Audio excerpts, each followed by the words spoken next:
Tekken Nerd Time. Today we're going to talk about Recoverable gauge, health regain, life back, all that stuff. So, to veterans like myself, this is nothing too new, really. Yoshimitsu's had life regaining since the dawn of time, and tag 1, you could regain your red health back when you're off screen. So the idea of regaining health is not this wild, crazy idea that Tekken has never had before.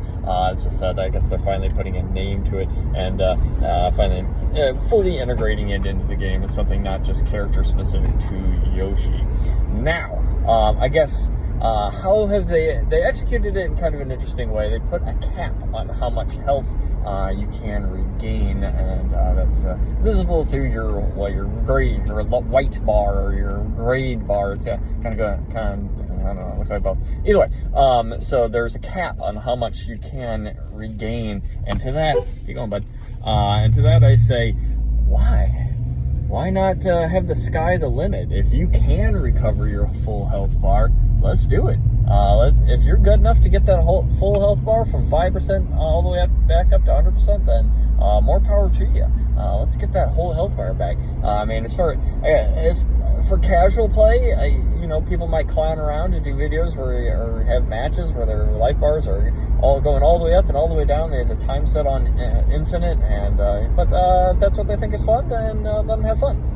For tournament play, it's never really going to happen with a 60-second time limit. There's no way in hell you're actually going to regain your entire health bar. I don't see the point of putting the cap on it, and I think it makes the health bars visually confusing as well. Personally, if I were to do it, I would get rid of that white bar, the recoverable gauge, and just have the whole damn bar be recoverable gauge. Get it all back if you can. And as far as I guess the recoverable gauge and health regaining as a whole goes, to me, this is a whole character archetype that should be explored. I mean, as much as we have counter hit hunters, as much as we have big combo characters, as much as we have power hitters or frustration characters or stance characters, all these different archetypes, health regaining, that's an archetype. And I was actually hoping they would have played into this more in Tekken 7.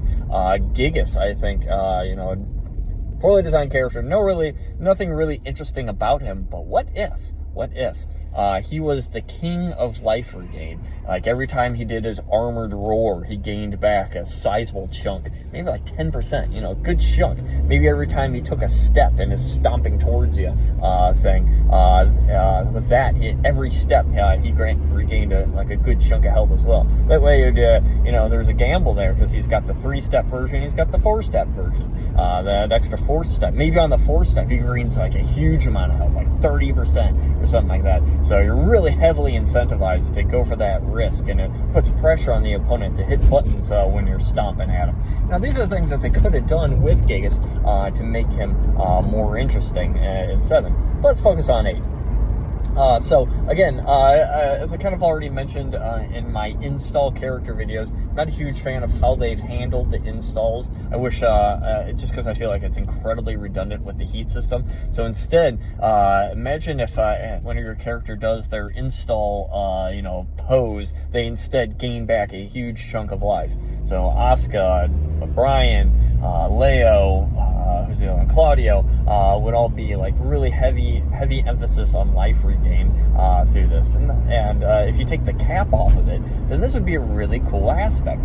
I mean, they have already done it to some aspect with June. June's life bar is very dynamic. She gains a lot, she loses a lot, and that's cool. Have both on that as well.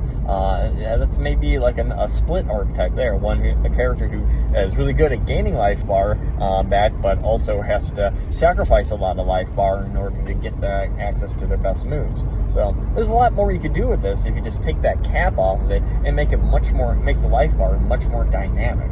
So, just my thoughts on Recoverable Gauge. I'm glad it's in the game. I'm glad it's got like an official name, and they're focusing on this thing. And it's fine that it's a generic thing, because I mean, counter hits are a generic thing, juggles are a generic thing, all these things are generic things. But let's have some characters that are specialists in recovering that health, and let's make them have no cap on it, so that they can really take full advantage of it. That would be very interesting to me. Anyways, Recoverable Gauge in Tekken 8. I think that's all my points. Ending.